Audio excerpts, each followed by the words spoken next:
اعوذ باللہ من الشیطان الرجیم، میں پناہ مانگتی ہوں اللہ تعالیٰ کی شیطان مردود کے شر سے۔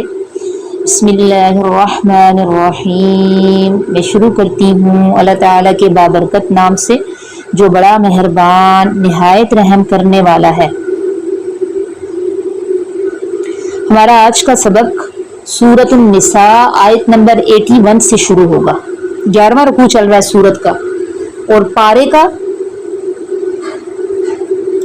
8واں رکوع ہے۔ وَيَقُولُونَ، اور وہ لوگ کہتے ہیں، طاع فرما برداری، اطاعت، اس کو ہم لکھیں گے کیسے؟ وہ کہتے ہیں ہمارے لیے فرما برداری ہے، ٹھیک ہے، منافقوں کا ذکر ہو رہا ہے۔ وہ کہتے ہیں فرما برداری، فَإِذَا بَرَزُوا، پھر جب وہ باہر جاتے ہیں، مِنْ عِنْدِكَ، آپ کے پاس سے، بیتا، رات گزارتا ہے، بیتا کا مطلب ہوتا ہے رات گزارنا، تو رات گزارتی ہے، طائفتن، ایک جماعت، منہم، ان میں سے، غیر الذی، علاوہ اس بات کے، تقول، جو وہ کہتی ہے۔ تقول یہ مؤنث کا صیغہ ہے، کیونکہ آگے یہ طائفتن یہ مؤنث ہے نا، تو اس کے لیے تقول استعمال ہوا، یعنی وہ جماعت جو کہتی ہے، علاوہ اس بات کے جو وہ کہتی ہے۔ واللہ یکتب، اور اللہ لکھ لیتا ہے، ما یبیتون، جو باتیں کرتے ہوئے وہ رات گزارتے ہیں۔ فاعرض عنہم، پس آپ اعراض کریں ان سے، منہ پھیر لیں ان سے۔ وتوکل علی اللہ، اور آپ بھروسہ کریں اللہ پر۔ وکفی باللہ وکیلا، اور کافی ہے اللہ کام بنانے والا۔ نوٹ کریں۔ ویقولون، اور وہ کہتے ہیں، طاعتن، اطاعت یا فرما برداری، اس کے درمیان میں حذف عبارت لگائیں بریکٹ میں۔ وہ کہتے ہیں ہمارے لیے فرما برداری ہے، وہ کہتے ہیں ہمارے لیے فرما برداری ہے۔ لنا طاع، وہ کہتے ہیں ہمارے لیے فرما برداری ہے۔ فَإِذَا بَرَزُوا، پھر جب وہ باہر جاتے ہیں،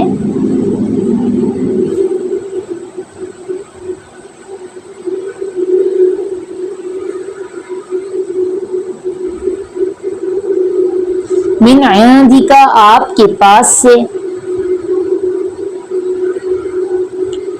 بیتا، رات گزارتی ہے، طائفتن، ایک جماعت، یا آپ ایسے بھی لکھ سکتی ہیں رات گزارتا ہے ایک گروہ، رات گزارتی ہے ایک جماعت۔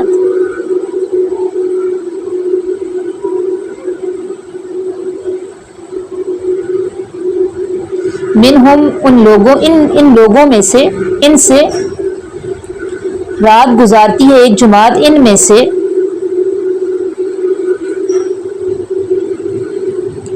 غیر الذی، علاوہ اس بات کے جو،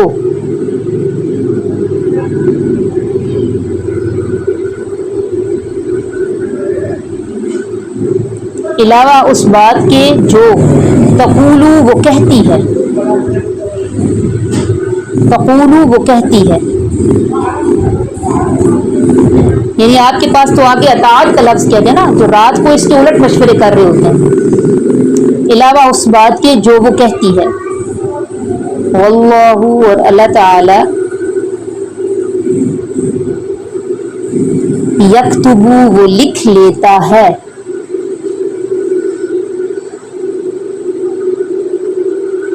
یکتب، وہ لکھ لیتا، کاتب وہی کس کو کہتے ہیں؟ وہی لکھنے والا، کتابت لکھنے کو کہتے ہیں، اور اللہ لکھ لیتا ہے،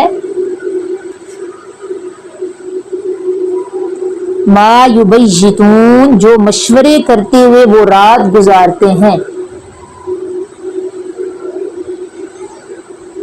اللہ لکھ لیتا ہے جو مشورے کرتے ہوئے وہ رات گزارتے ہیں۔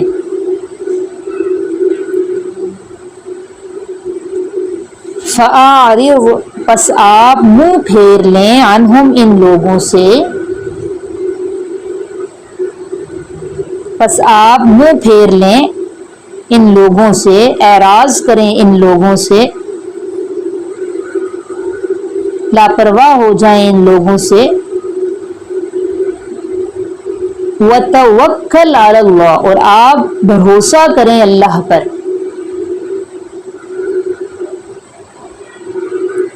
اور آپ بھروسہ کریں اللہ پر. وَكَفَى بِاللَّهِ وَكِيلًا وَكَفَى اور کافی ہے.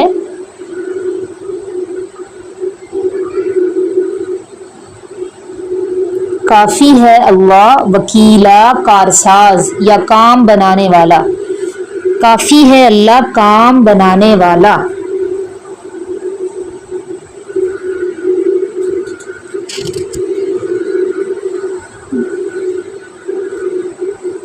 منافقین کی صفات اللہ تعالیٰ بتا رہے ہیں نا. پیچھے ہم نے منافقین کی کون کون سی صفات پڑھی ہیں کہ وہ شر اور خیر کو سورسز کسی نہ کسی ذریعے کے ساتھ جوڑتے تھے. ٹھیک ہے، یعنی بدشگونی لیتے تھے. یہ ان کے برے نظریات تھے. اور اب اس میں بھی منافقوں کا ہی ذکر ہے. اور ایسے منافق وہی ہوتا ہے نا جس کے قول اور فعل میں تضاد ہو. تو یہاں انہیں منافقوں کا ذکر ہے جن کے قول اور فعل میں تضاد ہوتا ہے. یہ ان کی بری عادت تھی. نبی علیہ السلام کے زمانے میں جب یہ آپ صلی اللہ علیہ وسلم کی مجلس میں آ کر بیٹھتے تھے تو آپ کی باتیں سن کر کہتے تھے ہم نے ہمارے لیے تو فرما برداری ہے. آپ کا حکم سر آنکھوں پر، آپ جو کہیں گے ہم اطاعت کریں گے. لیکن جب آپ کے پاس سے چلے جاتے تھے تو جو آپ صلی اللہ علیہ وسلم کا مشن ہوتا تھا اس کے خلاف مشورے کرتے ہوئے رات گزارتے تھے. یہی ہوتا ہے نا قول اور فعل میں تضاد. آپ کے پاس تو آ کر آپ کی تعریفیں کریں اور کہیں کہ یقین دلائیں آپ کو کہ آپ سے ان سے زیادہ مخلص آپ کا کوئی ساتھی نہیں، اور جب آپ کے پاس سے چلے جائیں تو دشمنوں کے ساتھ مل کر آپ کے خلاف ساز باز کریں. اور چونکہ یہ دیکھیں ایسے خفیہ میٹنگز عموماً رات کو ہوتی ہیں نا جس میں چولیاں، غیبتیں اور کسی کو نقصان پہنچانے کے منصوبے ہوتے ہیں. تو یہ منافقوں کی اس دور میں بھی منافقوں کی یہی عادت تھی کہ وہ رات کو ایسی خفیہ میٹنگز کرتے تھے اور طریقے سوچا کرتے تھے، مشورے کیا کرتے تھے کس طرح مسلمانوں کے یہ جو اسلام کو غالب کرنے کا پروگرام ہے اس کو ناکام بنائیں، کس طرح انہیں نقصان پہنچائیں. ٹھیک ہے، آگے اللہ تعالیٰ بتائے اللہ لکھ لیتا ہے جو وہ مشورے کرتا ہے. اللہ غافل تو نہیں ہے نا. لوگوں سے چھپ کر تو رات کا انتخاب کرتے ہیں کہ راتوں کو چغلیاں لگائیں گے ایک دوسرے کو اور ان کو نقصان پہنچانے کے لیے منصوبے بنائیں گے، میٹنگز کریں گے. لیکن اللہ تو غافل نہیں ہے، وہ تو لکھ رہا ہے. وہ تو ایک ایک عمل کو لکھ رہا ہے. اب آگے اللہ تعالیٰ پھر بتا رہے ہیں کہ ایسے لوگ، ایسے منافق لوگ جو بے نقاب ہو جائیں اور آپ کے خلاف مشورے کریں، خلاف باتیں کریں، تو اب آپ نے ان کے ساتھ رویہ کیسے رکھنا ہے؟ آپ نے کیا کرنا ہے؟ آپ تک خبر پہنچ گئی کہ وہ راتوں کو مشورے کرتے ہیں اس طرح. آپ نے کیا کرنا ہے؟ آپ نے یہ نہیں کرنا کہ ان سے لڑنا جھگڑنا شروع کر دینا یا بحث و مباحثہ شروع کر دینا ہے یا بدلہ لینا شروع کر دینا ہے، بلکہ آپ نے کیا کرنا ہے؟ فَأَعْرِضْ عَنْهُمْ. ٹھیک ہے، اب انسان کے ذہن میں آتا ہے کہ اگر ہم ان سے اعراض کریں، بدلہ نہ لیں تو یہ تو ہمیں نقصان پہنچائیں گے. اس لیے اللہ تعالیٰ دوسری تسلی بھی ساتھ میں دے رہے ہیں وَتَوَكَّلْ عَلَى اللَّهِ. یہ نقصان نہیں پہنچا سکتے، اللہ پر بھروسہ رکھیں. پیچھے میں نے کیا بتایا تھا آپ کو، جب منافقوں کی کلی کھلے تو آپ نے ان کے ساتھ کیا سلوک کرنا ہے. نبی علیہ السلام کو اللہ نے کیا سمجھایا؟ فَأَعْرِضْ عَنْهُمْ وَعِظْهُمْ وَقُلْ لَهُمْ فِي أَنفُسِهِمْ قَوْلًا بَلِيغًا. ان کو نصیحت بھی کریں اور ان کی جانوں کے حق میں پر اثر بات کہیں. اور سورہ مزمل میں ہے وَهْجُرْهُمْ هَجْرًا جَمِيلًا. ایسے انداز سے چھوڑیں کہ ملنے کی گنجائش باقی رہے. بالکل ہی کینہ اور بغض پال کے کہ ان کو آپ کی ضرورت ہو، آپ کو بلا رہے ہوں اور آپ ان کی مدد اللہ کی رضا کے لیے بھی نہ کریں، ایسا نہیں ہونا چاہیے. ٹھیک ہے، یہ کہ معاملات نہ کریں، ان کو اپنے راز ان سے شیئر نہ کریں، دلی دوستیاں نہ لگائیں، لاپرواہ رہیں. وَقَفَى بِاللَّهِ وَكِيلًا، کافی ہے اللہ ہی کام بنانے والا. اس آیت نے مجھے کل ہی ایک اس طرح کی کچھ خبر ملی تھی نا کہ کچھ خفیہ میٹنگز چل رہی ہیں. اب ظاہری بات ہے میں نے ادارہ بنایا اور جہاں پہ ہم بڑے معاملات ہوتے ہیں نا وہاں انسان کو بہت پھونک پھونک کر قدم رکھنے پڑتے ہیں. تو پھر ظاہری بات ہے جب اللہ تعالیٰ اتنے بڑے کسی سے کام لیتا ہے تو آزمائشیں بھی آتی ہیں ساتھ میں. تو مجھ تک کچھ خبریں پہنچی تھیں کہ اس طرح کی میٹنگز ہو رہی ہیں اور اس طرح کے پہلے سے پروپیگنڈے کیے جا رہے ہیں. تو وقتی طور پر تو میں پریشان ہوئی، لیکن جب یہ آیت میں نے پڑھی تو میرے دل کو بڑی تسلی ملی. فَأَعْرِضْ عَنْهُمْ وَتَوَكَّلْ عَلَى اللَّهِ. ٹھیک ہے، اللہ یہ ان لوگوں کو کافی ہے، اس لیے ہمیں کیا کرنا ہے؟ ایسے جب ہمیں پتہ چلے کہ ہمارے خلاف پروپیگنڈے ہو رہے ہیں، باتیں کی جا رہی ہیں، منافقوں کا کام یہی ہوتا ہے، ان سے کوئی بامقصد زندگی تو ان کی ہوتی نہیں ہے نا، کیونکہ دنیا پرست ہوتے ہیں، اپنے مفاد پرست ہوتے ہیں، تو وہ ان کا کام یہی ہے، جو کام کر رہے ہوتے ہیں ان کی بھی ٹانگیں کھینچ رہے ہوتے ہیں۔ تو ہمارے لیے ان آیات میں نا بڑی تسلی ہے۔ اب صبح کی اس میں لیکچر میں لڑکیاں بتا رہی تھیں، وہ اپنا بتا رہی تھیں کہ باجی ہمیں فلاں سے یہ پہنچا، فلاں سے، میں نے کہا دیکھو کتنی اچھی تسلی ہے نا، فاعرض عنہم وتوکل علی اللہ، کہ لاپرواہ بھی رہنا ہے، اس کے ساتھ اللہ پہ بھروسہ بھی کرنا ہے کہ اللہ ہمیں کافی ہے، ان کو اللہ نامراد کرے گا، وکفیٰ باللہ وکیلا، اور اللہ کافی ہے ہمارا وکیل۔ آگے دیکھیں آیت نمبر 82، افلا یتدبرون القرآن، کیا پھر نہیں یتدبرون، وہ غور و فکر کرتے، تدبر کرتے، قرآن میں، ولو کانا، اگر یہ ہوتا، من عند غیر اللہ، اللہ کے علاوہ کسی سے، لوجدوا، البتہ وہ پاتے، فیہ، اس میں، اختلافا، اختلاف، کثیرا، بہت زیادہ۔ اور پھر نوٹ کریں، افلا یتدبرون، کیا پھر نہیں وہ غور و فکر کرتے،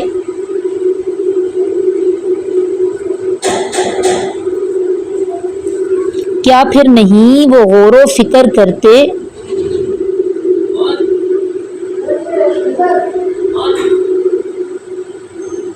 قرآن میں،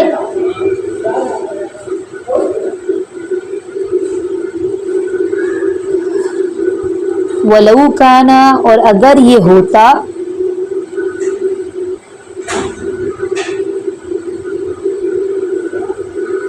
اگر یہ ہوتا، من عند غیر اللہ، اللہ کے علاوہ کسی کے پاس سے، عندی کہتے ہیں نا پاس کو یا طرف کو، اگر یہ ہوتا اللہ کے علاوہ کسی کی طرف سے،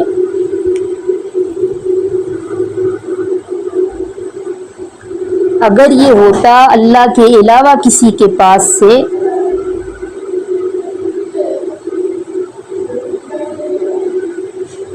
لوجدوا، البتہ وہ پاتے،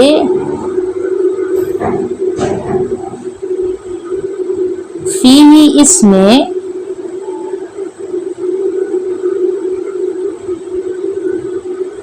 اختلافاً کثیرا، اختلاف، کثیرا، بہت زیادہ۔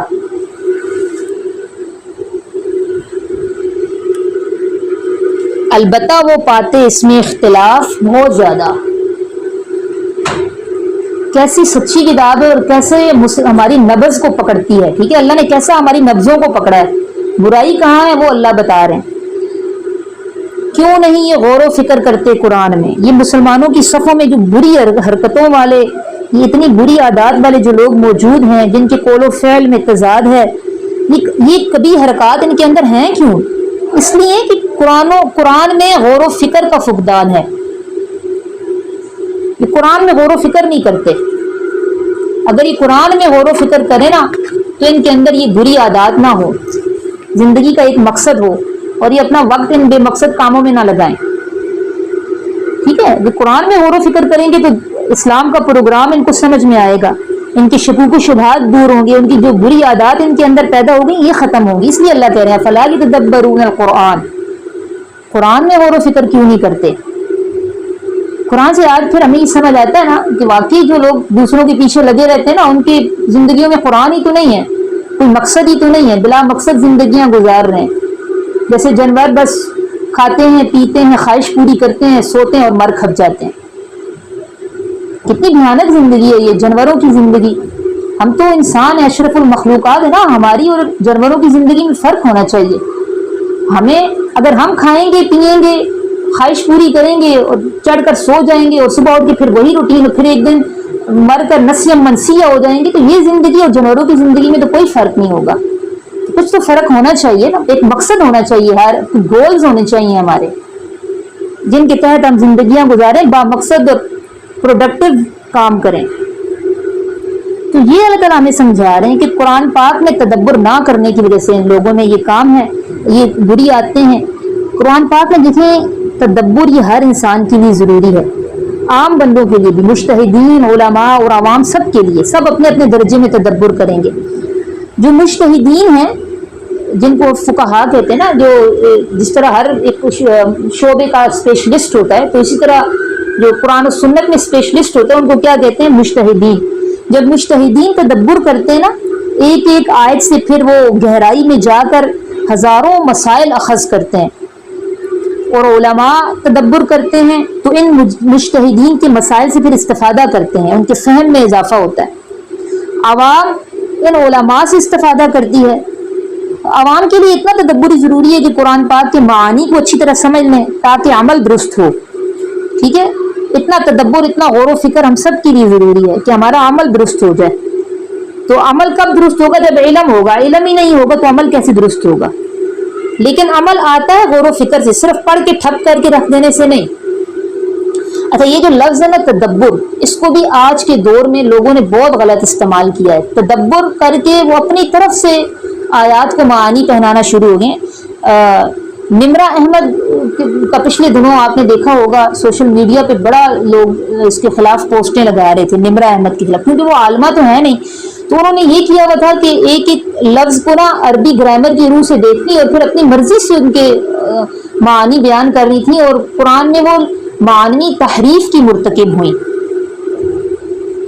جیسے انہوں نے سورہ ملک کا بہت اس پہ فقہا نے اس پہ بڑا اس پہ تنقید کا اس کو نشانہ بنایا تھا، اور اس پر علمی بحثیں کی تھی کہ یہ کیا، یہ تو بالکل ہی انہوں نے ہٹا ہی دیا ہے، جو اصل معنی تھا اس سے بالکل ہی ہٹا دیا ہے۔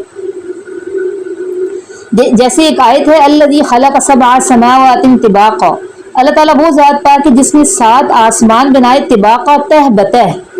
تو طباقا سے مراد انہوں نے زندگی کے فیضز لے لیا، اور آسمان کو انہوں نے اللہ والا آسمان کے بجائے زندگی کا آسمان کہنا شروع کر دیا، اور انہوں نے کہنا شروع کر دیا آسمان اللہ کا ڈیزائن ہے جس کے اوپر آپ کی زندگی ہے، اور اس طرح کی اپنی طرف سے جو انسان کے اندر مزید شکوک و شبہات چیزیں پیدا کرتی ہیں۔ اس لیے کہتے ہیں نا کہ جو جس شعبے کا ماہر ہو اسی کے پاس سے علم لو۔ لیکن خیر، نمرہ احمد نے یہ اچھا کیا کہ جب ان کو توجہ دلائی گی نا تو انہوں نے اس پر پھر یہ چیزیں پھر انہوں نے کہا کہ میں غلط تھی اور میں اس سے رجوع کرتی ہوں، انہوں نے رجوع بھی کیا پھر، ٹھیک ہے؟ تو چاہیے تو یہی عوام کو بھی کہ علم حاصل کرنا ہے، قرآن پڑھنا ہے نا تو علماء اور فقہا سے پڑھیں، جس کا جو شعبہ ہے نا اس کے پاس جا کر بیٹھیں۔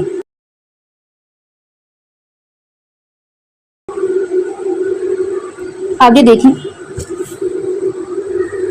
کہ اس آیت کے آخری حصے میں نا قرآن کی حقانیت کی دلیل ہے۔ اللہ تعالیٰ فرما رہے ہیں اگر اللہ کے علاوہ کسی اور کی طرف سے ہوتا تو اس میں بہت اختلاف ہوتا، اب اس میں کسی قسم کا کوئی اختلاف نہیں ہے، ہر بات محکم ہے، ہر اصول اس کا مضبوط ہے۔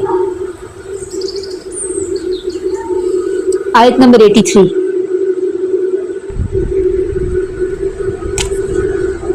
وَإِذَا جَاءَهُمْ، اور جب آتی ہے ان کے پاس، پھر منافقوں کی ایک اور عادت اللہ تعالیٰ بتا رہے ہیں، جب آتی ہے ان کے پاس امرن، کوئی خبر، یا جب آتا ہے ان کے پاس کوئی معاملہ، من الامن او الخوف، امن میں سے یا خوف میں سے، اذاعوا، وہ پھیلا دیتے ہیں بھی اس کو،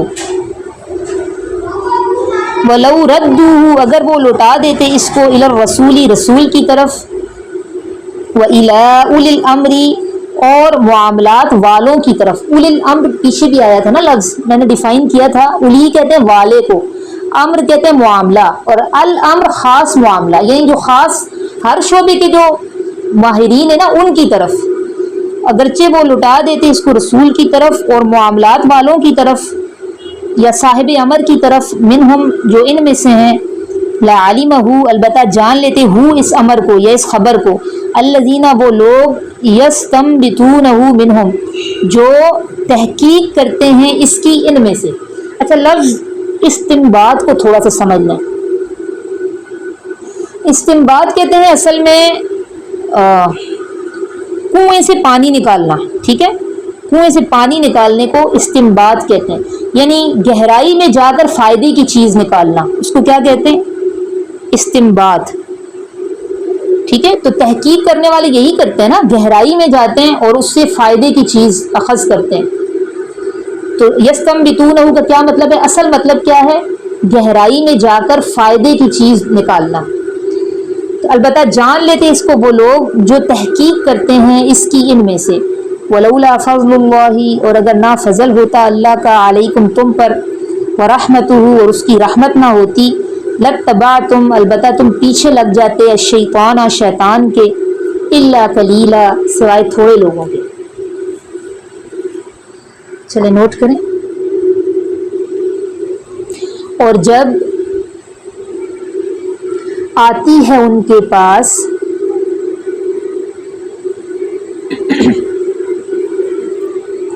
امرن، کوئی خبر، یہ بھی بہت اہم آیت ہے اور یہ عمل کی نیت سے پڑھیں، ٹھیک ہے، اس پہ عمل بھی کرنا ہے. اور جب آتی ہے ان کے پاس امرن، کوئی خبر، ویسے تو ساری آیات پر عمل کرنا ہے، لیکن اس میں دوبارہ نیت کر لیں کہ ہم ضرور اس پر عمل کریں گے. اور جب آتی ہے ان کے پاس امرن، کوئی خبر، من الامن، امن کی، او الخوفی، یا خوف کی.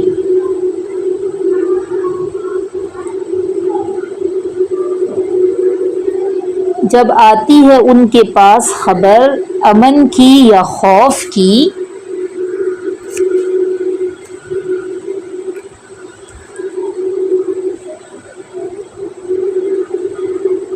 اذاعوا، وہ پھیلا دیتے ہیں، بھی، اس کو.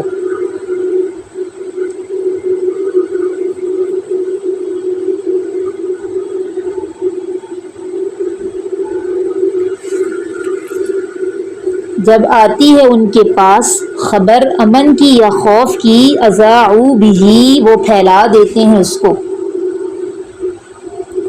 ولو، اور اگر، ردوہ، وہ لوٹا دیں اس کو،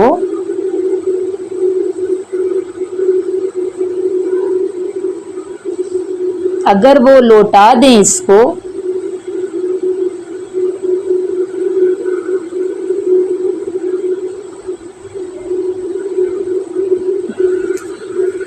الی الرسول، رسول کی طرف،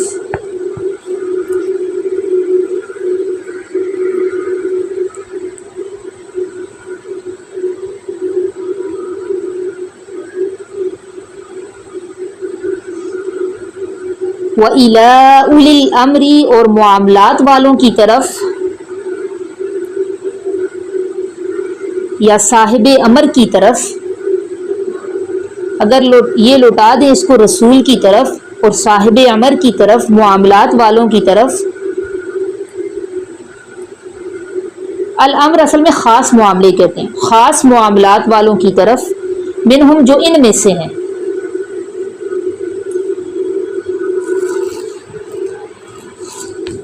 منہم، جو ان میں سے ہیں،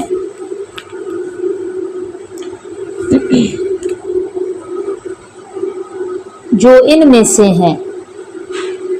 اس کا ترجمہ بعض جگہوں پہ نا صرف حاکم لکھا ہوا ہے، تو اس میں صرف حکمران نہیں آتے ہیں.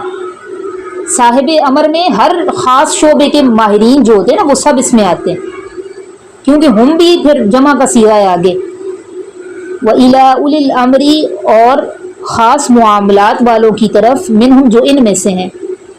لَعَلِمَهُ الَّذِينَ، البتہ جان لیں ہو اس خبر کو،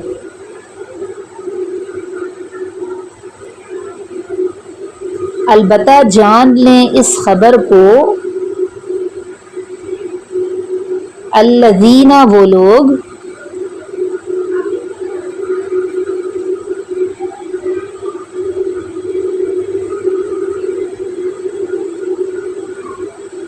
یستنبطونہ، جو تحقیق کرتے ہیں اس کی، منہم، ان میں سے. البتہ جان لیں اس خبر کو وہ لوگ جو تحقیق کرتے ہیں اس کی، منہم، ان میں سے. تحقیق، استنباط کو کیا بتایا، بات کی تہ تک پہنچتے ہیں، گہرائی میں پہنچتے ہیں. آپ صرف تحقیق لکھیں، جو تحقیق کرتے ہیں اس خبر کی، منہم، ان میں سے. اور حاشیے میں یہ لازمی لکھیں کہ استنباط کا اصل مطلب کیا ہے، گہرائی میں جا کر فائدے کی چیز نکالنا.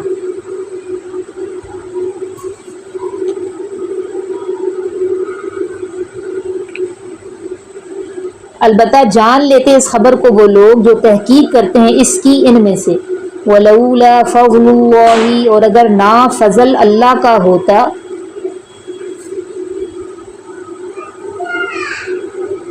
اور اگر نہ فضل اللہ کا ہوتا علیکم تم پر،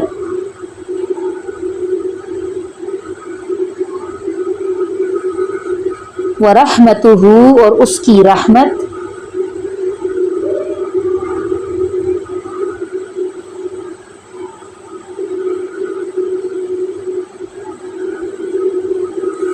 البتہ تم پیچھے لگ جاتے شیطان کے، تم پیروی کرنے لگتے شیطان کے،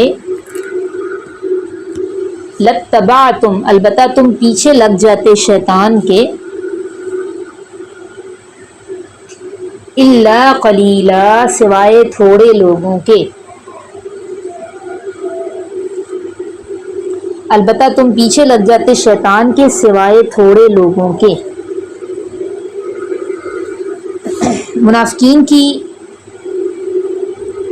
حرکتیں، ان کی عادات اللہ تعالیٰ یہاں بتا رہے ہیں۔ بعض کمزور اور جلد باز مسلمان جو تھے نا، ان کا بھی یہ رویہ ہوتا تھا، ٹھیک ہے۔ غیر معمولی جو حالات ہوتے ہیں، جیسے جنگ کے حالات ہوں یا کوئی وبائیں پھوٹ پڑیں، یہ غیر معمولی حالات ہو جاتے ہیں نا، تو اس میں کیا ہم دیکھتے ہیں، افواہیں بہت پھیل رہی ہوتی ہیں۔ افواہیں کیا ہوتی ہیں؟ جھوٹے پروپیگنڈے۔ تو ایسے ہی جنگ کے دنوں میں جو جلد باز یا کمزور مسلمان تھے اور منافق تھے، وہ کوئی بھی خبر ان کے پاس آتی، امن سے مراد یہ ہے کہ فتح کی کوئی خبر ہوتی یا خوشخبری ہوتی یا کوئی کامیابی کی خبر ہوتی تو اس کو بھی بلا تحقیق پھیلا دیتے تھے، یا خوف کی کوئی خبر ہوتی، یعنی کوئی حملے کی خبر ہوتی یا جانی اور مالی کسی نقصان کی خبر ہوتی، خوف سے یہ مراد ہے، ٹھیک ہے۔ مسلمانوں کی کسی جانی مالی نقصان کی خبر ہوتی یا شکست کی خبر ہوتی تو اس کو کیا کرتے تھے، اس کو بھی بلا تحقیق پھیلا دیتے تھے۔ اس سے کیا ہوتا تھا، اس سے پھر دیکھیں، اس سے نقصان پہنچتا تھا نا، مسلمانوں کے حوصلے پست ہوتے تھے۔ اس لیے ایسی خبریں پھیلانے سے اللہ تعالیٰ نے یہاں منع کیا۔ ویسے بھی حدیث میں ہے نا کہ نبی علیہ الصلوۃ والسلام نے ارشاد فرمایا، کسی آدمی کے جھوٹا ہونے کے لیے اتنا ہی کافی ہے کہ وہ ہر سنی سنائی بات بغیر تحقیق کے آگے پھیلا دے، ٹھیک ہے۔ اس کے لیے پھر اللہ نے ایک اصول مقرر کر دیا کہ کوئی بھی خبر پہنچے، اصول اللہ کیا بتا رہے ہیں، اس کو سمجھ لیں۔ کوئی خبر پہنچے تو اس کی تحقیق کا کیا طریقہ ہے، ردوہ الی الرسول، پہلے رسول کی طرف لوٹاؤ۔ اب تو نبی علیہ الصلوۃ والسلام ہمارے درمیان بنفس نفیس موجود نہیں ہے، ٹھیک ہے۔ اب کیا کریں گے، وَإِلَىٰ أُولِي الْأَمْرِ، اور جو خاص معاملات والے لوگ ہیں نا، ہر شعبے کے جو ماہرین ہیں ان کی طرف لوٹاؤ۔ ہر شعبے کے ماہرین کون سے ہیں؟ اگر وہ سائنس سے متعلق کوئی بات ہے، میڈیکل سائنس سے متعلق، تو ڈاکٹرز کی طرف رجوع کرو۔ جیسے وبا کے دنوں میں بہت ساری افواہیں پھیل رہی تھی نا، کووڈ کے دنوں میں 4 بچے، ایک مجھے یاد آ رہا ہے، ایک ویڈیو بہت وائرل ہوئی تھی، 4 بچے کہا تھا یہ فوت ہو گئے، حالانکہ وہ بچے فوت نہیں ہوئے تھے، ان کو ویکسین پلائی دی تھی، اور ڈاکٹر نے جب ویکسین لگائی تھی تو انہوں نے کہا تھا اس کے وقتی سائیڈ افیکٹ ہوں گے، لیکن 24 گھنٹوں کے اندر اندر یہ بچے پہلے سے زیادہ بہتر محسوس کریں گے۔ لیکن وہ جب وہ بچوں میں سائیڈ افیکٹ ہوئے کچھ وقتی طور پر نا، تو اس کی تصویر اتنی وائرل ہوئی میڈیا پہ کہ یہ بچے فوت ہو گئے ہیں۔ جب اس کی تحقیق کی گئی نا تو پتہ چلا کہ یہ فوت نہیں ہوئے ہیں، یہ ویکسینیشن کے وقتی طور پر سائیڈ افیکٹ تھے، بعد میں یہ بچے پہلے سے زیادہ ماشاءاللہ سے ایکٹیو ہو گئے، اور بچوں کو دکھایا بھی گیا تھا۔ تو یہ ہوتا ہے بغیر تحقیق خبر کو آگے، کیونکہ سوشل میڈیا ہے نا، تو لوگوں نے بلا تحقیق اس کو ایک کہ بھائی ویکسینیشن نہیں کروانی، ویکسین نہیں لگوانی، یہ ویکسین اس میں یہ چیزیں ہیں، اس میں یہ فراڈ ہے، اس میں یہ دھوکہ ہے، یہ تو یہودیوں کی سازشیں ہیں، یہ کرتے کرتے وہ خبریں پھر کتنا پھیل گئی، لوگوں میں خوف مزید پیدا ہوا۔ تو اگر میڈیکل سائنس کی چیز ہے نا، تو اس میں ڈاکٹروں کی رائے اہمیت رکھے گی، عام بندے کی رائے پہ آپ بھروسہ نہ کریں۔ اسی طرح کوئی حلال حرام کا کوئی مسئلہ ہے، جائز ناجائز کی کوئی بات ہے، تو وہ معاملہ علماء اور فقہاء کے سامنے پیش کیا جائے گا۔ آج ہمارے ہاں سب سے زیادہ اس کو نشانہ بنایا جاتا ہے، دین کو نشانہ بنایا جاتا ہے۔ کوئی بھی ایک حدیث لے لیتے ہیں اور مسئلہ بیان کرنا شروع کر دیتے ہیں، کہتے ہیں وہ ہم نے وہ حدیث لی ہے۔ حدیث، کوئی بھی مسئلہ بیان کرنے کے لیے نا، احادیث ایک طرح کی صرف احادیث کو نہیں دیکھا جاتا، کسی ایک حدیث کی بیس پر فیصلہ نہیں کیا جاتا۔ اس ضمن میں یہ بھی دیکھا جاتا ہے کون سی ناسخ ہے، کون سی منسوخ ہے، کون سی متواتر ہے۔ بعض حدیثیں خبریں واحد ہوتی ہیں لیکن قرآن سے ٹکرا رہی ہوتی ہیں. ٹھیک ہے, تو یہ ساری چیزیں یہ کس کے دیکھنے کی ہیں؟ آپ کو صرف میں بتا رہی ہوں کہ یہ ساری چیزیں نا یہ علماء اور فقہاء کے دیکھنے کی ہوتی ہیں, عام بندے کی نہیں. عام ایک کوئی حدیث اگر بیان کرے, کوئی مسئلہ بیان کر رہا ہو نا, تو اس کی بات, عام بندے کی بات پر آپ بھروسہ نہ کریں. جو اوتھینٹک مفتیان اکرام ہیں نا, آپ ان کے پاس جائیں. ہر شعبے کے اپنے ماہرین ہوتے ہیں, بے وقوفی کا مظاہرہ نہ کیا کریں. پچھلے دنوں سوشل میڈیا میں ایک چیز دیکھ رہی تھی, ایک لڑکی نے جھانسا دے کر کہ میں تم لوگوں کو, کوئی ٹیکنیکل کورس تھا کمپیوٹر سے ریلیٹڈ, تو وہ اسے سکھانے کے لیے بڑی بھاری تعداد میں فیسیں لی لوگوں سے, اور اب وہ رو پیٹ رہے ہیں اور سب کو بتا رہے ہیں کہ یہ تو فیک ہے. تو اس میں سوشل میڈیا پہ اگر آپ نے کوئی کورس کرنا ہے نا, اس میں ریویوز دیکھا کریں. ریویوز بھی آپ ایسے لوگوں کے دیکھیں جو فیک نہ ہو.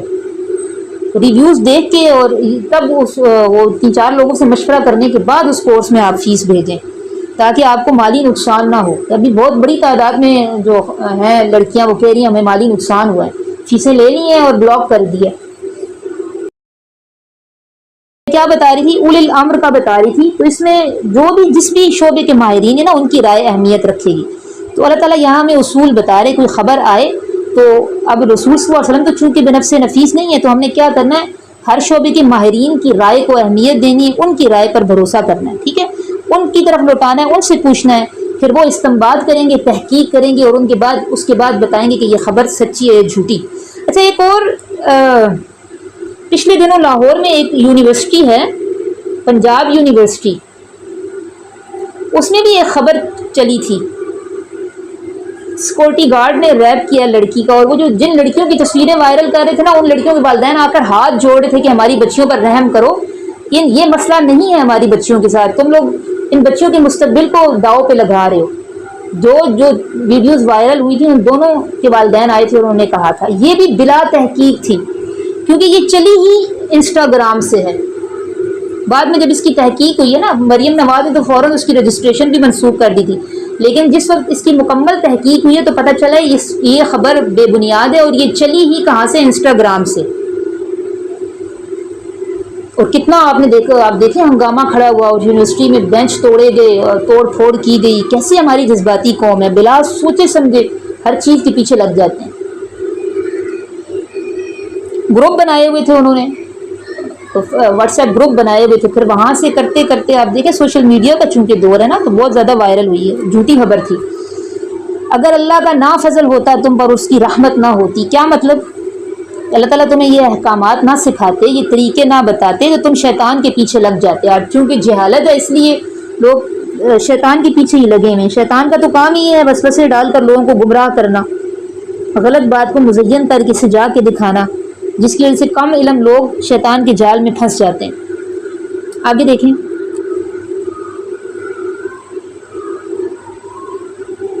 اچھا جی, 87 تک ہے. فقاتل, پس آپ لڑیں, فی سبیل اللہ, اللہ کے راستے میں. لا تکلفو, نہیں آپ مکلف بنائے گے, الا نفس کا, مگر اپنی ہی جان کے. وحرز المؤمنین, اور آپ آمادہ کریں. حرز ابھارنا, ترغیب دینا, آمادہ کرنا. ایمان والوں کو امید ہے اللہ تعالیٰ ان یکفا, کف لفظ پیچھے گزرا, اس کا کیا مطلب ہے؟ کفو, کف کس کو کہتے ہیں؟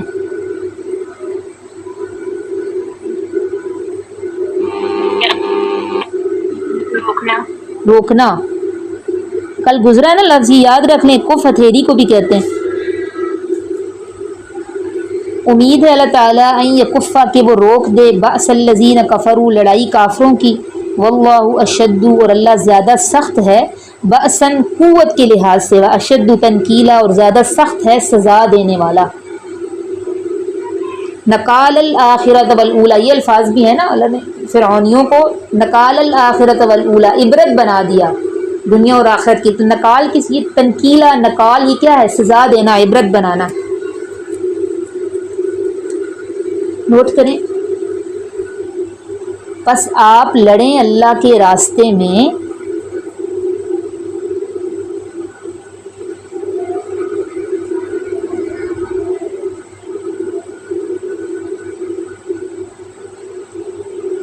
نہیں آپ مکلف بنائے گے مگر اپنی ہی جان کے،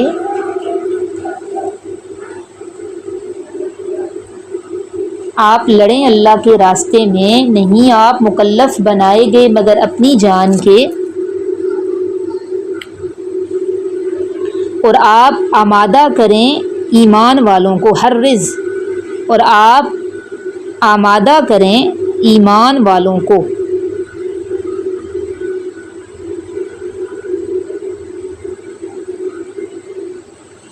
امید ہے اللہ تعالی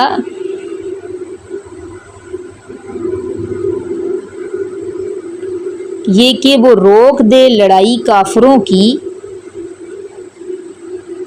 امید ہے اللہ تعالیٰ یہ کہ یکفّا وہ روک دے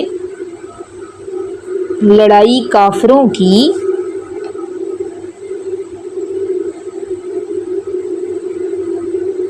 اور اللہ اشد زیادہ سخت، بأسن طاقت والا ہے، قوت والا ہے، بأس کہتے ہیں جنگ کو، قوت کو، طاقت کو، اللہ زیادہ سخت قوت والا ہے اور زیادہ سخت سزا دینے والا ہے۔ اس کا کیا مطلب ہے؟ یہاں سے نہیں لکھا۔ امید ہے اللہ تعالی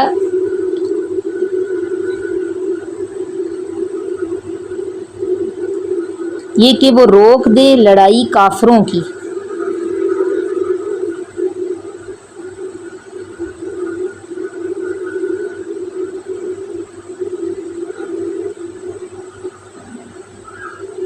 اور اللہ زیادہ سخت قوت والا اور زیادہ سخت سزا دینے والا ہے۔ لکھ لیا؟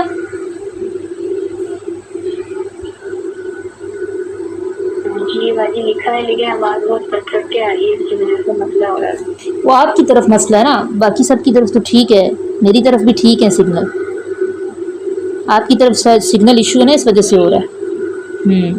تو پھر میں اتنی دفعہ ریپیٹ کروں گی تو میرا تو سارا ٹائم اسی پہ چلا جائے گا۔ یہ جو ہے نا فقاتل فی سبیل اللہ لا تکلف الا نفسک، اس کا کیا مطلب ہے؟ یعنی آپ صلی اللہ علیہ وسلم اپنی ذات کے مکلف ہیں، ٹھیک ہے؟ اگر لوگ جہاد کے معاملے میں سستی کر رہے ہیں نا تو اس کا مواخذہ آپ سے نہیں ہوگا، آپ کو اکیلے نکلنا پڑے تو آپ تب بھی نکلیں گے اللہ کے راستے میں، کیونکہ آپ صلی اللہ علیہ وسلم سے لوگوں کا مواخذہ نہیں ہوگا، آپ صرف اپنی جان کے مکلف ہیں۔ اچھا دیکھیں، یہ استثنائی حکم ہے، یہ آپ نوٹ کر لیں، یہ کیا ہے؟ استثنائی حکم ہے، اصول نہیں ہے۔ اصول آگے آپ سورہ بقرہ میں جب اقدامی جہاد کا میں بتاؤں گی نا، وہاں ڈیٹیل، سورہ بقرہ نہیں سورہ توبہ، اس میں آپ پڑھیں گے انشاءاللہ۔ اصول کیا ہے؟ اصولی طور پر جب اقدامی جہاد ہوگا، اقدامی جہاد کیا ہوتا ہے؟ جو ہم خود پیش قدمی کرتے ہیں نا، آگے بڑھ کر جو حملہ کرتے ہیں۔ مثال کے طور پر اگر ہم ابھی فلسطین پر حملہ ہوا ہے، ہم خود ان کے ساتھ شامل ہونے کے لیے جائیں تو اس کے لیے اصول کیا ہے؟ تو اصولی طور پر نا اقدامی جہاد کے لیے ہمارے پاس اتنا اسلحہ، اتنی تعداد ہونی چاہیے کہ آپ کو امید ہو کہ آپ غالب آ جائیں گے دشمن پر، ٹھیک ہے؟ ایمان اور تقوی کی بیس پر آپ کو امید ہو کہ ہمارے پاس اتنا اسلحہ بھی ہے، ایمان اور تقوی بھی ہے، اور ہمارے پاس تعداد بھی اتنی ہے کہ ہم دشمن پر غالب آ جائیں گے۔ گراؤنڈ ریالٹی کو دیکھنا ہوتا ہے، اسباب کی دنیا میں آپ نے دیکھنا ہوتا ہے ان چیزوں کو، یہ اصول ہے۔ تو تب آپ کیا کریں گے؟ اقدامی جہاد کریں گے۔ اکیلا لڑنے کی اجازت نہیں ہے، اگر 1000 کا لشکر ہو آپ کے سامنے، آپ اکیلے کھڑے ہو جائیں گے تو آپ نے تو وہاں کیا شہید ہی ہونا ہے نا، مرنا ہی ہے آپ نے۔ یہ انشاءاللہ یہ ساری ڈیٹیل آپ کو انشاءاللہ آگے پڑھیں گے سورہ کس میں؟ توبہ میں۔ آگے کیا کہہ رہے ہیں اللہ تعالیٰ کہ مسلمانوں کو بھی ابھاریں جہاد پر۔ اس سے کیا ہوگا؟ دشمن پر جہاد کی وجہ سے نا، جب مسلمان مستعد رہیں گے، تیار رہیں گے، تو دشمن پر رعب پڑے گا اور وہ سمجھے گا کہ مسلمان غافل نہیں ہیں، ابھی مسلمان، اس لیے اتنا ظلم ہو رہا ہے مسلمانوں پر۔ ان کو پتہ ہے کہ بجھی عشق کی آگ اندھیر ہے، مسلمان نہیں راکھ کا ڈھیر ہے۔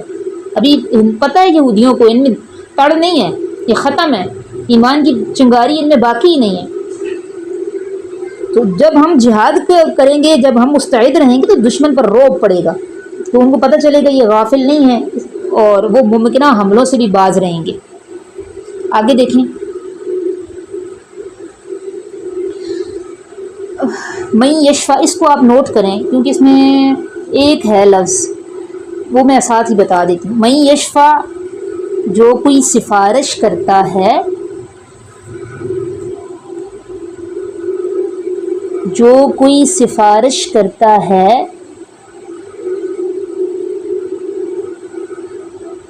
شفاعتن، سفارش کرنا، حسنتن، اچھی. نوٹ کریں،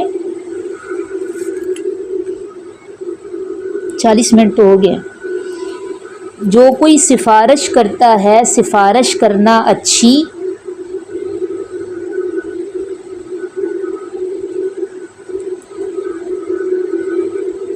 یکن لہو، ہوتا ہے اس کے لیے،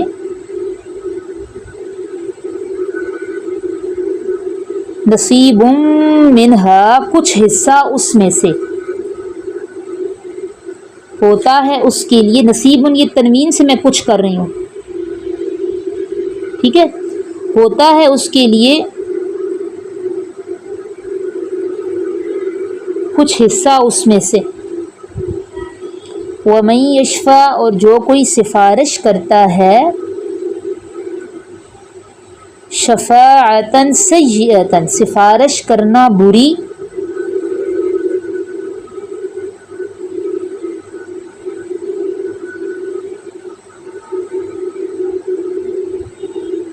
ہوتا ہے لہو اس کے لیے، کفل منہا، بوجھ اس میں سے، ہوتا ہے اس کے لیے کچھ بوجھ اس میں سے.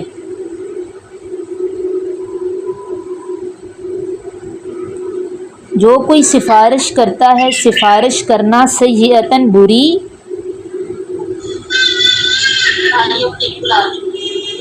یکن، ہوتا ہے اس کے لیے، کفل، بوجھ،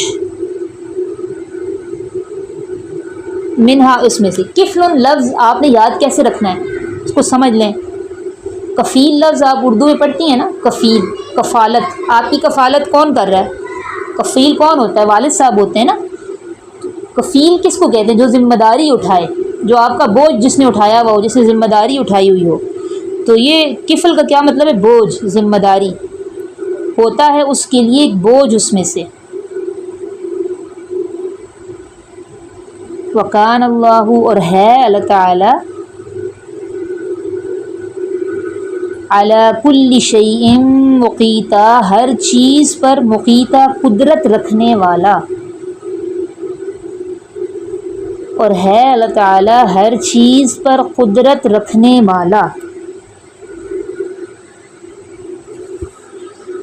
اس آیت سے ہمیں پتہ چل رہا ہے کہ سفارش دو طرح کی ہوتی ہے، اچھی سفارش، بری سفارش.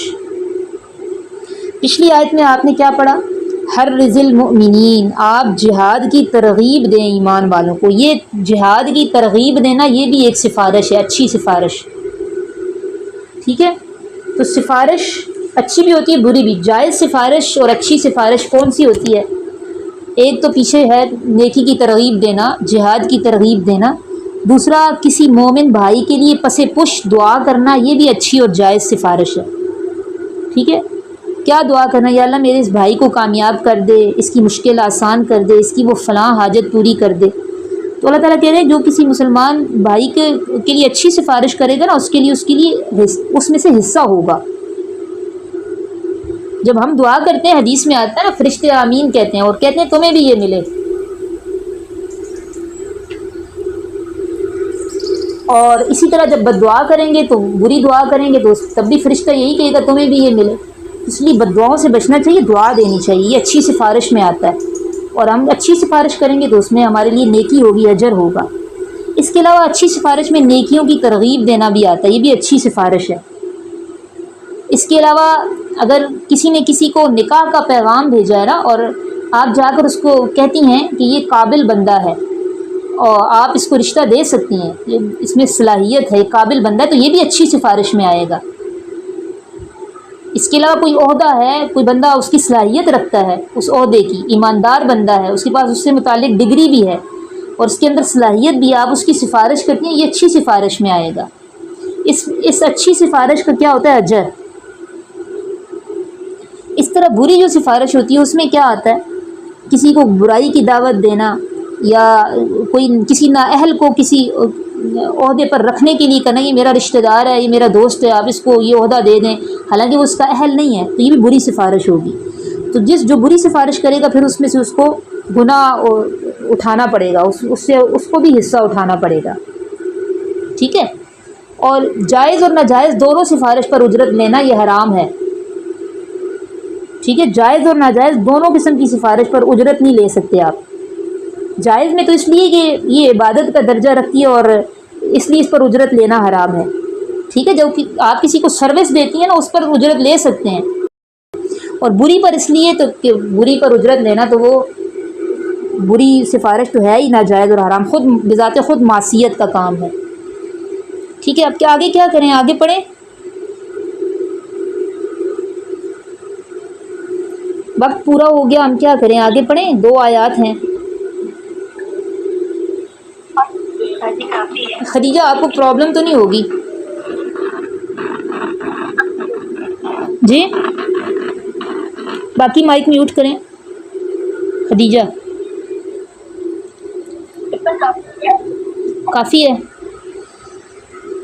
چلیں انشاءاللہ کل کور کر لیں گے، ٹھیک ہے۔ ہاں 2 آیات ہیں نا، اس میں سلام کا ہے اور اس میں ڈیٹیل پھر زیادہ ہے، آخری آیت میں تو ڈیٹیل نہیں ہے، اس آیت میں ڈیٹیل زیادہ ہے 86 میں۔ سبحان ربک رب العزت عما یصفون وسلام علی المرسلین والحمد للہ رب العالمین۔ ربنا تقبل منا انک انت السمیع العلیم۔